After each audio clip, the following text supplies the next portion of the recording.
ফাতেমা কি পারবে রিশাদকে উচিত শিক্ষা দিতে? কারণ গাইজ, আমরা ইতিমধ্যে দেখতেই পেয়েছিলাম এই ফাতেমার সবচাইতে ভালোবাসার মানুষ শেহজাদ। এই শেহজাদকেই মূলত এই রিশাদ বেদরূপভাবে মারধর করেছে।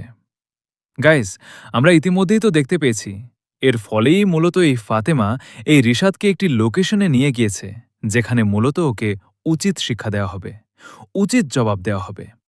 যেখানে আমরা দেখতে পেয়েছি শেহজাদের লোকজন নিয়ে এসেছে অনেকগুলি এবং অনেকভাবে তাকে হেনস্থা, মানে অনেকভাবে তাকে মারধর করা হবে, উচিত জবাব দেওয়া হবে। গাইজ, কি হতে চলেছে দুনিয়া টাকার গোলাম নাটকের আগামী ১৩ নম্বর পর্বে, বা ১৩ নম্বর পর্বটি আপনি কিভাবে দেখতে পারবেন, এই সমস্ত বিষয় জানতে পারবেন আজকের রিভিউ ভিডিওটির মাধ্যমে। তাই গাইজ, আজকের রিভিউ ভিডিওটি একটু স্কিপ না করে সম্পূর্ণ ভিডিওটি দেখতে থাকুন। গাইজ, দীর্ঘদিন পরে আমরা তো দেখতেই পেলাম, মানে এই গোলামের কিন্তু স্মৃতিশক্তি ফেরার একটি সম্ভাবনা তৈরি হয়েছে। আমরা গাইজ দেখতেই পেয়েছি এই ফাতেমা কিন্তু গোলামকে নিয়ে তার পুরনো যেই ভালোবাসা, যেখানে তার সাথে প্রথম দেখা হয়েছিল, সেই জায়গাগুলো ঘুরে দেখিয়েছে, এবং কি তার এই জায়গাগুলোতে তার সাথে কিভাবে দেখা হয়েছিল সেই গল্পটুকুও বলছে। তখনই কিন্তু গাইজ আমরা দেখতে পেয়েছি গোলাম বলছে যে, ভাবি, আপনি যে গল্পের কথা বলছেন এবং এই জায়গাটা, দুটোই আমার কাছে কেন জানি মনে হচ্ছে চেনা চেনা লাগছে, কিন্তু আমি সত্যিই মনে করতে পারছি না এক্স্যাক্টলি কি ঘটেছিল সেই সময়ে।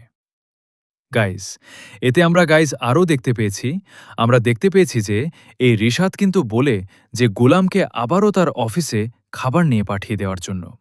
কিন্তু গাইজ, আমরা দেখতে পেয়েছি সেখানে এই রিশাদই মূলত চেয়েছিল যে সমস্ত সুইস ব্যাংকের টাকা আত্মসাৎ করার জন্য। কিন্তু গাইজ, আমরা তো ইতিমধ্যেই দেখতেই পেয়েছি কিছুদিন আগেই মূলত দাউদ খানের কাছে সমস্ত টাকা হস্তান্তর করা হয়েছে এই ফ্রেয়াকে বাঁচানোর জন্য। গাইজ, আমরা দেখতেই পেয়েছি আরও যে এই রিশাদের সমস্ত পাওয়ার, অর্থাৎ পাওয়ার অফ অ্যাটর্নি বাতিল করে দিয়েছে এই ফাতেমা, যার ফলে গাইজ দেখতে পেয়েছি এই রিশাদের আরও ক্ষোভ তৈরি হয়েছে এই গোলামের প্রতি এবং এই ফাতেমার প্রতি। গাইজ, রিশাদ যখন দেখতে পেয়েছে ওই ফাতেমা মূলত গোলামের, আমরা দেখতে পেয়েছি গোলামকে চিকিৎসা করিয়েছে তার বেডে শুয়ে, তখনই কিন্তু তার মাথা গরম হয়ে যায়, যার ফলে গাইজ আমরা দেখতে পেয়েছি নিচের বেল্ট খুলে গোলামকে কিন্তু বেদরকভাবে মারতে থাকে। তখনই গাইজ আমরা দেখতে পেয়েছি যে এই ফাতেমা কিন্তু ব্যবস্থা করে যে তাকে উচিত জবাব দিতে হবে, কেননা সেই গোলামকে বারবার কিন্তু অনেকভাবে হেনস্থা করছে, অনেকভাবে মারধর করছে।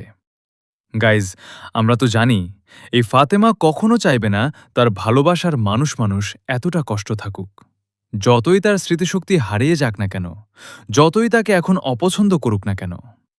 গাইজ, ইতিমধ্যেই তো আমরা আরও কিছু দেখতেই পেলাম যে গোলাম যে অশিক্ষিত নয়, গোলাম যে এখন শিক্ষিত, সেই বিষয়টাও কিন্তু আমরা দেখতে পেয়েছি, সবাই জেনে গিয়েছে। যার কারণে গাইজ আমরা দেখতে পেয়েছি এই ঋতু কিন্তু এখন প্রাউড ফিল করছে, বলছে যে আমি এখন প্রাউডলি বলতে পারবো আমার আমার স্বামী কোনো অশিক্ষিত নয়, কোনো কাজের লোক নয়। আমি এখন তোমাকে স্বামী বলে স্বীকৃতি দিতে আমার কোনো এখন বাধা থাকবে না। গাইজ, এরকমটাই কিন্তু বলছে এই ঋতু। গাইজ, আমরা এরকমটাই কিন্তু দেখতে পাচ্ছি। গাইজ, তাহলে পরবর্তী পর্বে কি ঘটবে? গাইজ, পরবর্তী পর্বে কিন্তু আরও নানান ইন্টারেস্টিং ঘটনাগুলো ঘটতে চলেছে, সেটাই মূলত কিন্তু গাইজ আপনারা দেখতে পারবেন আর একটু পরে, আর একটু পরেই কিন্তু আপনাদেরকে সেই সমস্ত বিষয় কিন্তু আমি বলে দিব।